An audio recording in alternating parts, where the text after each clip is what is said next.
Kaixo, Ainara naiz eta gaurkoan Han ez banego bezala izeneko liburuari buruz hitz egingo dut.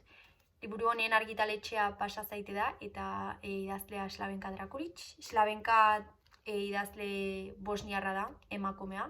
Eta liburu hau Bosnian dago kokatuta, 1982 urtean, Bosniako gerra hasi zen urtean, hain zuzen ere.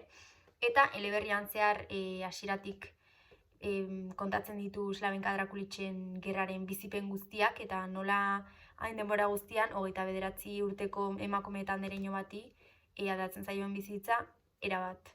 Historian zehar bere izena S letraren bidez soilik adierazten da, eta idazleak bere gerrako bizipenak deskribatzen ditu etengabe, bere uneoroko sentimenduak irudikatuz, idazkera oso hunkigarri eta gordin baten bidez. Liburuan zehar kontatzen du bere esperientzia kontzentrazio esparruetan, hainbat kontzentrazio esparruetan egon zelako, eta bertan bera bezalako milaka emakume gehiago ezagutu zituen. Eta deskribatzen du zer nolako tratua zuten soldadu alemaniarrek emakumeengan. Adibidez, emakumeen gela edo logela sarritan aipatzen da historian zehar. Eta logela hortan edozin emakume aukeratu eta bertan bortxatu eta edo torturatu egiten zuten, eta ez zekiten ia inoiz emakume hori bizirik edo hilik aterako zen logela hartatik. Besteak beste, hau da, esperientzia pilo bat bizi izan zituen, denak oso gogorrak eta zailak irakurtzeko. Horren biktima izan zen eta ondorioz haurdun gelditu zen, baina ume hori gorroto zuen, ze azkenen ustezon gerran zehar bizitako maltzurkeri guztien ume bat, baina besterik ez zala.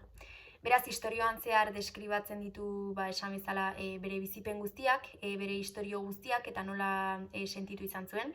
Eta hori eta gero bere familia aurkitzeko izan zituen gora bera guztiak. Historio hau bai gomendatuko nukeela edozeini, ustez garrantzitsua dela gerraren inguruko edo gertaera historikoen inguruan irakurtzea. Niri pertsonalki asko gustatzen zaizkit honen antzerako testimonioak, bereziki esan bezala gertaera historikoi dagokienez. Adibidez, holokaustoarekin zerikusia dituzten testimonioak, non idazleak lehen pertsonan bizi izan zituzten, eta oso interesgarria egiten zait irakurtzea haien sentimenduak eta zer nolako esperientziak izan zituzten. Bereziki gustatu zaidana da izenak letraren bidez adierazi izana.